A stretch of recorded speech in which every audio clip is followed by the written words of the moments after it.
Hola, es un placer tenerte aquí. Antes de comenzar, suscríbete al canal y dale like al vídeo. Aquella mañana el sol entraba tibio por la ventana del comedor, iluminando la mesa que había preparado con tanto esmero. Usé el mantel de encaje que guardábamos para ocasiones especiales, coloqué 2 copas de cristal y serví su café como le gustaba, cargado, sin azúcar. Me puse el vestido azul que siempre decía que me hacía parecer más joven, me pinté los labios con cuidado y, con el corazón palpitando de ilusión, esperé. Pero él bajó las escaleras sin siquiera mirarme, pasó de largo, cogió las llaves y salió sin decir palabra. Ni siquiera tocó el desayuno que con tanto cariño había preparado. Pensé que quizá lo había olvidado, que estaría estresado. Pero la forma en que cerró la puerta, sin volver la vista, me dijo otra cosa. Me quedé allí sentada, mirando la taza que él no había usado, como si fuera una reliquia de un tiempo que ya no existía. Recordé cómo celebrábamos antes, flores, cartas escritas a mano, cenas improvisadas bajo las estrellas del jardín. Cada año me juraba que sería mejor que el anterior. Pero esta vez no hubo promesas, ni miradas cómplices, ni siquiera una excusa. El silencio había tomado el lugar del amor. Y, aunque intenté no darle importancia, algo en mi pecho se rompió. No era la primera vez que me sentía invisible, pero sí la más dolorosa. Porque era nuestro aniversario, el número 35. 35 años entregada a un matrimonio que, en ese momento, parecía haber muerto en silencio. El resto del día pasó con una lentitud insoportable. Intenté ocuparme con tareas domésticas, leer un libro, ver alguna telenovela repetida, pero nada lograba alejar la tristeza que me apretaba el pecho. Cada rincón de la casa me hablaba de él, el sillón donde se sentaba a leer, el perfume que aún flotaba en el pasillo, las fotos antiguas colgadas en el salón. A la hora de la cena, volví a poner la mesa para 2, por costumbre, por esperanza o tal vez por pura necedad. Pero él no regresó. Ni una llamada, ni un mensaje, ni siquiera una señal.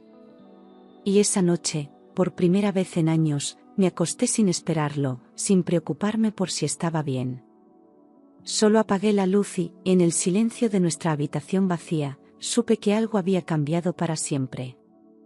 Desde hacía meses, algo en él ya no era igual. Volvía tarde con excusas torpes, siempre mirando el móvil con nerviosismo, como si escondiera un tesoro prohibido. Me evitaba en la cama, en la mesa, en el coche. Ya no reíamos juntos, ya no hacíamos planes, ya no éramos un equipo. Pensé que quizás estaba pasando por una crisis, que la rutina le estaba pesando. Intenté hablar con él varias veces, pero siempre se escabullía, cambiando de tema o diciendo que estaba cansado. Y yo, por amor o por costumbre, me convencí de que era solo una etapa más. Pero una mañana, mientras salía del supermercado, vi su coche aparcado cerca del parque. Me acerqué con disimulo, pensando que quizá tenía una reunión.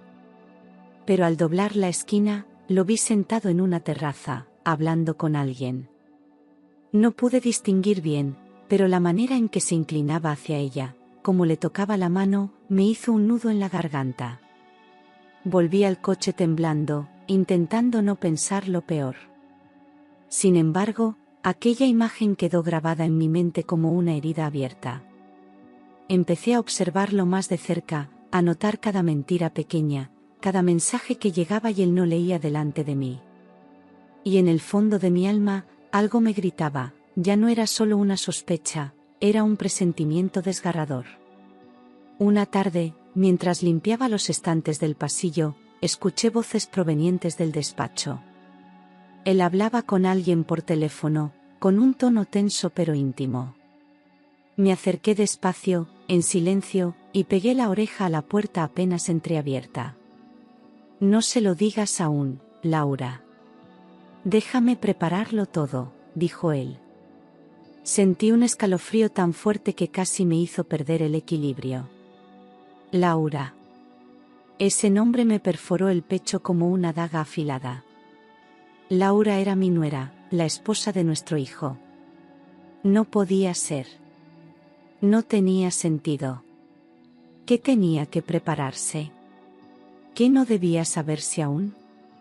Me alejé lentamente, como si mis pies no supieran cómo moverse. Me refugié en la cocina, con las manos temblando y la respiración entrecortada.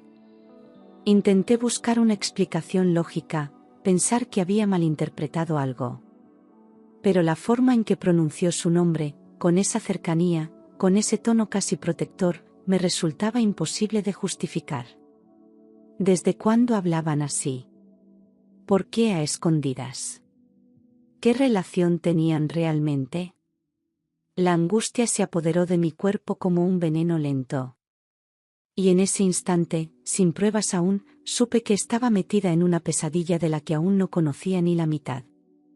Aquella noche, mientras él se duchaba, dejó el móvil sobre la mesa del salón. Lo miré como quien mira una caja prohibida, pero no pude resistirme. El código era su fecha de nacimiento, la misma que usaba desde siempre. Lo desbloqueé y empecé a leer. Al principio solo eran mensajes banales, hasta que llegué a un chat sin nombre, solo con un corazón rojo. Al abrirlo, me paralicé. Te echo de menos en mi cama, decía uno de los mensajes. Esta noche soñé contigo, no sabes lo que me hace sentir, decía otro. Las palabras me apuñalaron una por una. Entonces vi la foto de perfil. Era Laura. Sonriente, con un vestido que yo le había regalado el año pasado por su cumpleaños. Me sentí ridícula, traicionada, devastada. El móvil cayó de mis manos al suelo, pero no me importó. En mi pecho se arremolinaban el asco, la rabia y un dolor que no sabía cómo nombrar. Aquello ya no era una sospecha, era una traición confirmada, vil, repugnante. No eran solo amantes. Eran cómplices. Me estaban arrancando la vida, la dignidad, la familia. Y mientras el agua de la ducha seguía cayendo al otro lado de la casa, yo entendí que nada volvería a ser como antes.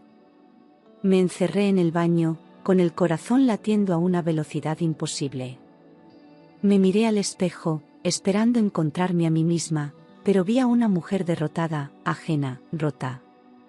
No lloré. No grité. Solo respiré hondo, como si el aire fuera lo único que aún me pertenecía. Una rabia silenciosa comenzó a arderme por dentro, mezclada con una humillación tan profunda que me hacía temblar las manos. Me sentía estúpida, traicionada por dos personas que habían sido el centro de mi vida. Él, mi compañero de décadas. Y ella, la mujer que traté como a una hija. Recordé las cenas en las que ella reía conmigo, las veces que le aconsejé en su matrimonio, los regalos que elegía con esmero cada Navidad. Todo se convirtió en una farsa repugnante. Me senté en el suelo frío del baño, abrazando mis rodillas, intentando no pensar, no sentir. Pero no se puede silenciar el alma cuando grita tan fuerte. No entendía cómo se podía llegar tan bajo, como alguien al que le diste tanto podía clavarte un puñal sin temblarle el pulso. Y aún así, no derramé una sola lágrima. Porque en ese momento descubrí que el dolor, cuando es tan inmenso, ya no se llora. Se soporta. La casa estaba en silencio. Un silencio que pesaba como plomo. Me senté en la cocina con una taza de té que se enfrió sin que le diera un solo sorbo. Las horas pasaban lentas, como si el tiempo se burlara de mí. No podía dormir, no podía pensar con claridad, pero tampoco podía apagar esa tormenta que se había desatado dentro de mí. En lugar de dejarme arrastrar por la desesperación, comencé a planear. No una venganza, porque eso sería rebajarme a su nivel. Planeé mi retirada. Una retirada digna, firme, sin llantos ni gritos. Me repetí una y otra vez que no merecían ni un segundo más de mi dolor. Que si habían querido sacarme de sus vidas, ahora lo conseguirían, pero a mi manera. Fui al despacho y saqué las carpetas que él nunca miraba, los documentos que durante años manejé con cuidado. Empecé a leer, a revisar, a trazar cada paso con una frialdad que ni yo sabía que tenía. Porque aunque me rompieron, no me destruyeron. Y cuando salió el sol, yo ya no era la misma. La mujer que se levantó de esa silla no era la esposa herida. Era la mujer que había decidido volver a ser dueña de su destino. A la mañana siguiente, cuando él regresó como si nada, lo esperé en el salón. No hice escenas, no levanté la voz. Solo lo miré y le dije, ya lo sé todo. Su reacción fue tan fría que por un momento creí que no me había oído. Pero entonces sacó su móvil, tecleó algo con calma, y lo dejó sobre la mesa. Buena suerte en tu vida, vieja, decía el mensaje. Lo leyó sin siquiera mirarme a los ojos. Luego cogió una maleta que había preparado y salió por la puerta como si se marchara de un hotel. Me quedé allí, en pie, sin moverme. No sentí tristeza. Sentí una liberación amarga, sí, pero también poderosa. Ya no había vuelta atrás. Él había hecho su elección, y yo tenía que hacer la mía. Años de matrimonio reducidos a una frase cobarde y una puerta cerrada. Me acerqué al móvil, lo apagué y lo dejé en el cajón. Ya no necesitaba explicaciones ni disculpas. Él se fue creyendo que me había derrotado. Pero lo que no sabía es que ese mensaje sería el primer paso hacia mi renacimiento. Esa misma tarde, me vestí con ropa sencilla pero firme, recogí mis papeles y salí en silencio rumbo al banco. Allí, revisé cada cuenta, cada movimiento, cada firma. Durante años había estado al tanto de todo, aunque él creyera que yo solo organizaba cenas y cuidaba flores. Lo que no sabía era que, por consejo de su propia madre en paz descanse, todo lo importante estaba a mi nombre, cuentas, propiedades, incluso las acciones de la empresa. Yo había sido la sombra silenciosa que sostenía su imperio. Y ahora, esa sombra iba a hacerse notar. No por venganza, sino por justicia. Después pasé por la notaría, con cita previa, como cualquier mujer que no quiere hacer escándalo, pero sí cerrar ciclos. Firmé documentos, actualicé poderes, reforcé mi control sobre los bienes que durante décadas compartimos. Nadie me miró con compasión, porque me encargué de mostrar un rostro sereno y decidido. La notaria, al ver los papeles, levantó una ceja y murmuró, «¿Está usted blindada?» Asentí en silencio. No necesitaba confirmación, pero se agradecía. Salí de allí con una sensación nueva, el control. Él pensaba que me había dejado en ruinas. Pero no sabía que la que lo había protegido todos estos años, era también la que podía borrarlo de todo. No habían pasado ni 48 horas cuando recibí la llamada de mi abogado. Me informó, con voz tranquila, que él había intentado transferir dinero de una de nuestras cuentas conjuntas. Pero ya era tarde. Yo había firmado el bloqueo y traspaso a mis cuentas personales antes de que él pudiera mover un solo céntimo. Minutos después, su abogado lo llamó. Según supe, la conversación fue tensa, llena de gritos, reproches y sorpresas. Él no podía entender cómo todo estaba fuera de su alcance. No asumía que, legalmente, no tenía nada sin mí. Y eso, para un hombre como él, fue un golpe directo al ego. Esa misma noche, mientras yo cenaba en paz, supe por terceros que había destrozado su despacho y que estaba como loco intentando buscar documentación que nunca existió a su favor. Yo no respondí a sus llamadas. No tenía por qué darle explicaciones. Él se creyó el dueño de todo durante años, sin saber que yo había sido la arquitecta silenciosa de su estabilidad. Mi abogado me aconsejó mantenerme firme y en silencio. Lo hice. Porque sabía que el verdadero poder no grita, actúa. Y el mío acababa de despertar, con una fuerza que ni yo misma sospechaba tener. Al día siguiente, Laura vino a mi casa. Tocó la puerta con una cara compungida, casi temblando. Le abrí sin decir palabra y se quedó parada en la entrada, como si esperara una invitación que nunca llegaría. No es lo que parece, dijo con voz débil. Me crucé de brazos, sin apartar la mirada. Caminé hacia el salón, cogí una carpeta y la abrí frente a ella.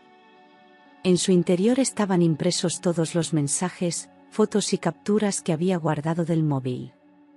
No dije una sola palabra. Solo los puse sobre la mesa, uno a uno, como cartas de una baraja maldita. Laura se quedó blanca, muda, como si la sangre se le hubiera evaporado. Intentó hablar, balbuceó algo sobre amor, sobre confusión, sobre que él la había manipulado. Pero yo ya no escuchaba. Porque no había espacio en mi alma para sus justificaciones. Solo la miré, con la calma más cruel, y le dije, vete antes de que pierda la educación. Ella cogió su bolso y se marchó sin mirar atrás, derrotada. Cerré la puerta sin violencia, pero con firmeza. Por primera vez, mi casa volvía a ser solo mía. Y el aire, después de tanto veneno, empezaba a oler limpio. Mientras organizaba una vieja caja de papeles familiares, buscando documentos olvidados, encontré una carta con la caligrafía firme y elegante de mi suegra. El sobre estaba amarillento, pero aún intacto, y al abrirlo sentí un temblor que me recorrió entera. Querida hija, comenzaba, si algún día él te traiciona, recuerda esto, no estás sola. He dejado algo para ti. La carta explicaba que, antes de morir, ella había transferido a mi nombre un paquete de acciones de la empresa, sin que él lo supiera. Lo hizo por precaución, por intuición, porque sabía que su hijo era ambicioso. Me estremecí al comprender que incluso ella había previsto lo que yo aún no me atrevía a imaginar. Aquello era más que un regalo, era un escudo silencioso. Busqué entre los archivos que mencionaba, y allí estaban, las escrituras originales, los registros de transferencia, todo firmado y sellado con fechas anteriores a su fallecimiento. Las acciones representaban una parte significativa de la empresa. Ahora, yo no solo era propietaria parcial, sino socia mayoritaria. Cerré la caja con delicadeza y la guardé en mi armario personal, sabiendo que ese hallazgo no era casualidad. Era una señal. Mi suegra me hablaba desde el más allá, no con palabras, sino con decisiones que me protegían incluso después de su muerte. En ese momento, supe que yo ya no estaba jugando a sobrevivir. Estaba lista para recuperar lo que me pertenecía. Con los documentos en la mano, contacté a mi abogado y le pedí que iniciara el proceso para constituir una nueva sociedad. Quería que todo lo mío estuviera separado, limpio, bajo un nombre nuevo que no llevara el peso de su apellido. Transferí mis acciones, mis bienes y mis derechos a esta nueva estructura legal, blindada y cuidadosamente diseñada. Lo hice en silencio, sin escándalos, sin anunciarlo. No quería venganza. Quería libertad. Y sabía que esta era la manera más elegante de quitársela a él. Mientras él celebraba con su amante su nueva vida, yo lo iba despojando de todo desde la discreción más absoluta. Cuando la transferencia quedó registrada, mi abogado me confirmó que él ya no tenía participación real en la empresa. Tampoco podía tocar los bienes, ni ejercer autoridad alguna sobre nuestras propiedades. Lo dejé fuera del consejo directivo sin necesidad de enfrentamientos. Fue como apagar una luz que él creía eterna. En cuestión de días, su nombre desapareció de los informes, de los balances, del poder. Yo era ahora la única con acceso, firma y voto. Él, que siempre creyó tenerme bajo control, se quedó en la sombra. Y lo mejor de todo era que ni siquiera lo sospechaba todavía. A través de mi abogado, inicié el proceso legal para recuperar la segunda residencia. Aquella casa en la costa, donde él y Laura se habían instalado como si fueran reyes en su palacio robado. La ley estaba de mi lado. Él no figuraba como propietario, y no tenía ningún contrato que justificara su ocupación. Presentamos todo ante el juez, y en pocos días obtuvimos la orden de desalojo. Se fijó una fecha, y pedí que se cumpliera sin demoras. Quería que fuera sorpresa. Quería que sintieran lo que es perder todo cuando menos lo esperas. El día llegó, caluroso, radiante, casi irónico. Mientras celebraban junto a la piscina con música alta y copas en mano, llegó la comitiva legal con la policía. Les entregaron la notificación en mano, y él no entendía nada. Laura gritaba, exigía explicaciones. Él buscaba entre papeles, balbuceaba, sudaba. Pero no había salida. Tenían 1 hora para recoger sus cosas y abandonar la casa. La imagen de ellos dos, sacando maletas por la puerta trasera, fue descrita por mi abogado con frialdad. Yo no estuve allí. No quería verlos. Solo imaginarlos en ese momento fue suficiente. Porque por fin el poder cambiaba de manos. Y esta vez, lo tenía yo. Aquella misma tarde del desalojo, mientras tomaba un café en mi terraza, sonó el móvil. Era él. Dudé si contestar, pero la curiosidad fue más fuerte. Su voz al otro lado estaba alterada, rota, casi irreconocible. ¿Qué has hecho? ¿Cómo has podido? Gritaba como si yo fuera la traidora. No respondí con gritos. Solo con una frase sencilla y firme, lo justo. Él intentó justificarse, mezclar súplicas con amenazas, pero ya no tenía poder sobre mí. Le colgué sin titubear. Porque no merecía ni un segundo más de mi energía. Me quedé unos segundos mirando el móvil, en silencio. No por duda, sino por la extraña sensación de alivio que me recorrió el cuerpo. Era la primera vez que no sentía miedo, ni culpa, ni angustia. Solo una calma profunda. Como si por fin hubiera roto el último lazo que me ataba a su manipulación. Él, que tantas veces me hizo sentir débil, estaba ahora al borde del abismo. Y yo, que tantas veces me callé por amor o por costumbre, me convertía por fin en la voz de mi propia justicia. Era su turno de caer. Y el mío, de levantarme. A los pocos días, un artículo apareció en la prensa económica local: cambio de presidencia en Grupo Solarte, María Eugenia del Valle asume el control total.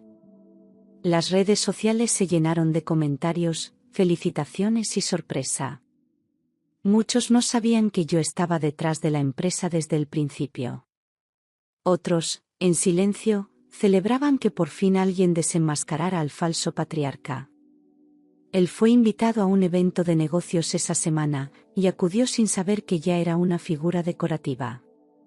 Cuando vio las caras, cuando nadie lo saludó con respeto, comprendió que el escándalo lo había alcanzado. Me contaron que intentó defenderse, que incluso acusó a una traición familiar, sin decir mi nombre. Pero todos sabían. Su círculo lo rechazó. Inversionistas retiraron propuestas, y los socios evitaron ser relacionados con su caída. Él, que vivía de la apariencia, sufrió la peor de las condenas, el desprecio social. Yo no dije nada. Me limité a seguir trabajando desde mi oficina, en silencio, con elegancia. Porque sabía que no hacía falta gritar para demostrar poder. Bastaba con estar firme, con la cabeza alta. Y esa imagen, la de una mujer que se mantuvo digna en medio del escándalo, fue la que ocupó las portadas durante semanas. La caída fue demasiado para Laura. Ella había apostado por el poder, el dinero, la comodidad. No por amor. Cuando vio que él ya no tenía nada que ofrecerle, cambió el tono. Pasó de cómplice a crítica, de amante a víctima. Lo acusó de haberla engañado, de prometerle una vida que no podía sostener. Discutían en público, se gritaban en restaurantes, y la gente murmuraba a su alrededor. Un día, sin avisar, Laura hizo las maletas y se marchó.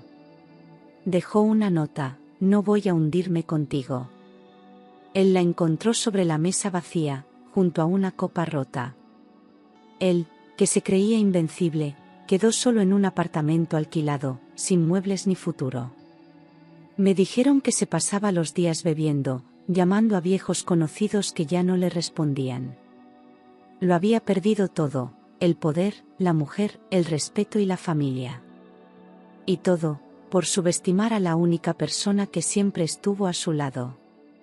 Laura, al irse, no solo le quitó la última ilusión. Le dejó un reflejo cruel de lo que realmente era, un hombre vacío, que había cambiado oro por barro. Y yo, desde la distancia, lo observaba sin odio. Solo con la certeza de que la justicia, a veces, llega con elegante silencio. Una noche lluviosa, cuando ya no pensaba en él ni en nada que doliera, alguien tocó el timbre de casa. Al abrir, me lo encontré de pie, empapado, tambaleándose, con los ojos vidriosos y la voz rota. «Perdóname», susurró. Estaba borracho, descompuesto, irreconocible. Me pidió entrar, pero no se lo permití. Se arrodilló en el porche, llorando, diciendo que me necesitaba, que todo había sido un error, que sin mí no era nadie. Yo lo escuché en silencio, sin compasión ni rabia. Solo vi a un hombre destruido por sus propias elecciones. No le ofrecí refugio, ni consuelo, ni venganza. Le dije, con voz serena, que su arrepentimiento llegaba demasiado tarde. Que ya no había sitio para él en mi vida, ni en mi alma, ni en mi historia. Que su dolor ya no me pertenecía. Se quedó allí unos segundos más, esperando un milagro que no llegó. Luego se levantó, torpe, y se marchó bajo la lluvia como un fantasma. Cerré la puerta con calma. No temblaba, no lloraba. Porque por fin, aquella mujer rota que un día fui, ya no existía. Después de todo, no quería ser simplemente la mujer que sobrevivió. Quería ser la mujer que renació. Me apunté a clases de yoga en el centro cultural del barrio. Empecé terapia con una psicóloga cálida que me ayudó a poner nombre al dolor. Y volví a pintar, algo que no hacía desde que era joven. La primera vez que mezclé los colores, sentí cómo regresaba la vida a mis manos. El pincel era libertad, el lienzo, mi nuevo comienzo. Empecé a dormir mejor, a respirar más hondo, a mirarme en el espejo con compasión y respeto. Ya no me vestía por costumbre, sino por placer. Descubrí el valor de la soledad bien vivida, del silencio que no hiere, del café caliente sin prisas. Mi casa, antes un lugar de sombra, se llenó de flores, aromas, música suave. Había pasado años sobreviviendo, apagando fuegos, esperando ser vista. Ahora, por fin, me veía a mí misma. Y era hermosa, no por mi aspecto, sino por la paz que empezaba a habitar en mí. Cada día era una conquista. Y cada pequeño logro, una victoria sobre el pasado. Una mañana recibí una llamada de un grupo inversor. Habían leído sobre mi liderazgo en la prensa y querían comprar la empresa. La cifra era generosa, suficiente para retirarme y vivir sin preocupaciones el resto de mi vida. Durante días lo pensé, hablé con mi abogado, valoré escenarios. Pero había algo dentro de mí que se resistía. No quería abandonar lo que había reconstruido con tanto esfuerzo. Esa empresa, esa lucha, ya no era suya. Era mía. Y yo no estaba dispuesta a cederla por comodidad. Respondí a la oferta con cortesía, agradeciendo el interés, pero rechazándola con firmeza. Quería quedarme. No por orgullo, sino por sentido de propósito. Yo, que durante décadas había trabajado en silencio, ahora era el rostro visible, la mente estratégica, la mujer que tomaba decisiones. Quería demostrar que no solo era capaz, era brillante. Mis días ya no giraban en torno al pasado, sino hacia el futuro. Un futuro sin él, sin traiciones, sin máscaras. Un futuro hecho con mis propias manos. Una tarde cualquiera, mientras regaba las plantas del jardín, vi aparecer a mi hijo en la puerta. Venía solo, con el rostro cansado y los ojos bajos. No necesitó decir mucho. Se acercó despacio, como quien teme no ser bienvenido. Pero yo le abrí los brazos sin pensarlo. Me abrazó fuerte, como cuando era niño, y rompió a llorar. Me pidió perdón por no haber visto antes la verdad, por haberse alejado, por no haberme protegido. Yo no lloré. Solo lo apreté contra mi pecho y le susurré: nunca dejaste de ser mi hijo. Nos sentamos en la cocina, tomamos café y hablamos durante horas. Me contó que ya no vivía con Laura, que estaba en proceso de divorcio y que había empezado terapia para reconstruirse. Me miraba con una mezcla de tristeza y orgullo. Me dijo que siempre me creyó fuerte, pero ahora me veía invencible. Le conté lo justo, sin hacer leña del árbol caído. Porque no quería que mi dolor se convirtiera en su carga. Y mientras lo escuchaba, sentí algo renacer en mí, el amor limpio de una madre que, después de tanto, vuelve a mirar a su hijo con esperanza. Volver a ver a mis nietos fue como abrir una ventana en medio del invierno. Vinieron un fin de semana, tímidos al principio, pero con la risa fácil que solo los niños conservan. Les preparé su comida favorita, sacamos los álbumes de fotos y les conté historias que mezclaban verdad y fantasía. Me miraban con ojos nuevos, sin esa sombra de tensión que antes flotaba entre nosotros. Por primera vez, me sentí no solo abuela, sino ejemplo. Ya no era la figura triste en un rincón. Era una mujer renovada, luminosa, llena de vida. Jugamos en el jardín, pintamos juntos, cocinamos galletas y vimos películas abrazados en el sofá. Les hablé de la importancia de la verdad, de la dignidad y del amor propio. Sin mencionar a su padre ni a Laura, les enseñé a ver la vida con valentía. Cuando se fueron, me dejaron dibujos pegados en la nevera con palabras que aún guardo: eres la mejor abuela del mundo. Y entendí que mi legado no era solo lo que había recuperado, sino lo que ahora podía enseñar. Yo no solo había sobrevivido a una traición. Había aprendido a amar desde la libertad. Un día, al ordenar antiguos correos electrónicos impresos y notas guardadas por precaución, encontré un documento que me heló la sangre. Era una copia de un poder notarial redactado por Laura y firmado en secreto por mi marido meses antes del escándalo. En él, declaraban que yo sufría deterioro cognitivo progresivo y proponían internarme en una residencia privada, por mi propio bienestar. La firma de un médico amigo suyo validaba la mentira. Me temblaron las manos, pero no el corazón. Porque ahora sabía que no estaba loca. Que todo había sido fríamente planeado. Releí el documento una y otra vez, buscando comprender el nivel de la traición.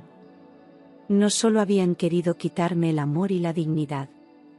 Querían encerrarme, silenciarme, despojarme de todo bajo la máscara de la compasión. Era una conspiración con premeditación, cobarde y cruel. Llamé a mi abogado, le envié copias, y al otro día ya teníamos pruebas suficientes para denunciar. Por primera vez, vi con claridad que esto no había sido solo un adulterio. Fue un intento de aniquilarme en vida. Pero se equivocaron. ¿Por qué me subestimaron? Y ahora la justicia sería mi siguiente paso. Con todos los documentos en mano, acudí a la fiscalía acompañada de mi abogado. Presentamos la denuncia por intento de estafa, falsificación documental y conspiración. El funcionario que nos atendió quedó impactado por la frialdad con la que se había elaborado todo. Había pruebas, firmas, fechas, mensajes, y sobre todo un claro patrón de manipulación. La investigación se abrió de inmediato, y en cuestión de semanas Laura y mi exmarido fueron citados a declarar. Intentaron negar, desviar, manipular. Pero los papeles hablaban por sí solos. Esta vez, sus mentiras no les servirían de escudo. Recibir la confirmación de que el proceso penal avanzaba fue un momento de justicia interna. Por primera vez en años, sentí que el sistema no me trataba como una mujer débil, sino como una ciudadana fuerte que luchaba por sus derechos. No era venganza. Era reparación. Una forma de decir en voz alta lo que durante tanto tiempo callé. Mis abogados trabajaban sin descanso, y yo me mantenía firme, serena, sin caer en provocaciones. Porque ya no necesitaba demostrar mi fuerza con gritos. Ahora lo hacía con pruebas, con presencia, con dignidad absoluta. El juicio fue rápido, gracias a la solidez de las pruebas y al colapso emocional de Laura durante los interrogatorios. Lloró, se contradijo, intentó culpar a todos menos a sí misma. Su estrategia no funcionó. El juez dictó sentencia: 3 años de prisión en régimen semiabierto por fraude y falsedad documental. No habría recurso que la salvara del castigo. Salió de la sala esposada, con la mirada perdida, derrotada por la misma ambición que la empujó a traicionar. Mi hijo, que estaba presente, no pronunció palabra. Solo me apretó la mano con fuerza. Mi exmarido, en cambio, trató de salvar su imagen pública. Alegó ignorancia, manipulaciones ajenas, errores emocionales. Pero nadie le creyó. Aunque el tribunal no lo condenó penalmente, el daño a su reputación fue irreversible. Los contratos se cancelaron, los inversores lo borraron de sus agendas, y su nombre quedó manchado para siempre. Fue una muerte simbólica. Una desaparición social. Yo no celebré. Solo respiré hondo. Porque no necesitaba verlos destruidos, solo necesitaba saber que la verdad había ganado. Y esa verdad, al fin, había sido escuchada por todos. El último día del proceso, cuando ya todo estaba dicho, él pidió la palabra. Se levantó ante el juez, visiblemente envejecido, con la voz temblorosa.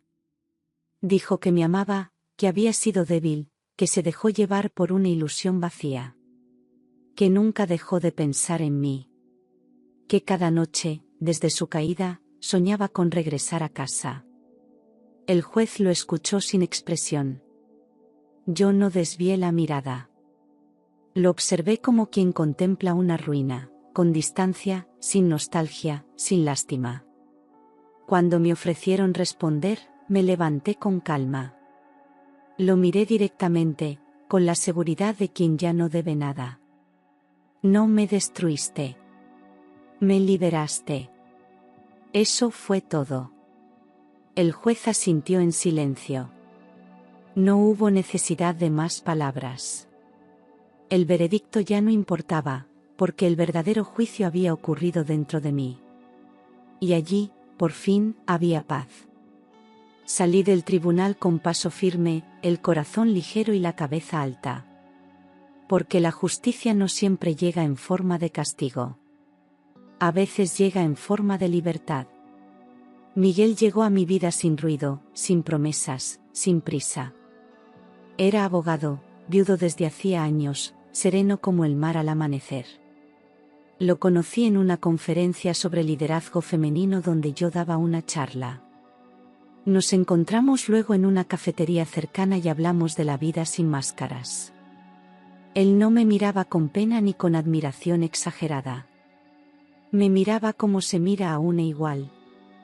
Empezamos a vernos de vez en cuando, cafés tranquilos, paseos por el parque, conversaciones largas bajo la sombra de los árboles. Sin necesidad de aparentar, sin fantasmas. Miguel no preguntaba por mi pasado. Me hablaba del suyo con sencillez, y en ese intercambio cotidiano nació algo cálido. No era pasión desbordada, ni promesas eternas. Era paz. Era complicidad sin tensión. Era el tipo de amor que no arde, pero ilumina. Me di cuenta de que no necesitaba otra mitad. Yo ya estaba completa. Pero si alguien decidía caminar a mi lado, debía hacerlo desde la verdad, desde la libertad. Y Miguel lo hacía. Sin invadir, sin exigir, solo estando presente. Y eso, en esta etapa de mi vida, era suficiente. Una tarde de otoño, tomé mis pinceles y me senté frente a un lienzo en blanco. Cerré los ojos y respiré hondo. Ya no pintaba para escapar, ni para sanar. Pintaba porque había vuelto a ser yo. El cuadro fue tomando forma lentamente, una figura femenina de espaldas, caminando hacia el mar, con los pies descalzos y el vestido al viento. El sol al fondo no se ponía ni nacía. Era eterno. No había sombras, ni dolor. Solo movimiento. Solo libertad. Era la imagen exacta de lo que sentía por dentro. Cuando terminé, firmé el cuadro sin miedo, sin dudas. Lo enmarqué y lo colgué en la entrada de mi casa. Cada vez que lo veía, me recordaba quién era ahora. Una mujer libre, entera, en paz. No había rencor, ni heridas abiertas. Todo había sido parte del camino. Ya no caminaba arrastrando cadenas. Caminaba ligera, consciente, agradecida. Y entendí que el verdadero amor de mi vida no era él, ni siquiera Miguel. Era yo. Yo misma, al fin reencontrada. Una noche recibí un mensaje inesperado. Era de él. ¿Crees que algún día podría volver? Solo eso. Una frase breve, cobarde, que no dolía, pero que tampoco merecía respuesta. Me quedé mirando la pantalla unos segundos. Luego fui al salón, le tomé una foto al cuadro. La envié como única respuesta. Ninguna palabra. Solo aquella imagen, la mujer de espaldas, caminando hacia el mar. Y mi sonrisa reflejada en el cristal del marco. Apagué el teléfono y lo dejé sobre la mesa. No sentí rabia. Sentí alivio. Él formaba parte del pasado. Un capítulo cerrado. Un aprendizaje. Yo no necesitaba cerrar ninguna puerta, porque ya había abierto muchas otras. Me senté junto a la ventana con una copa de vino y dejé que el silencio me abrazara. Era mío. Como lo era mi presente, mi cuerpo, mi casa, mi voz. Y mientras la noche caía suavemente sobre la ciudad, sonreí. Porque por fin, después de todo, era feliz. Verdaderamente feliz.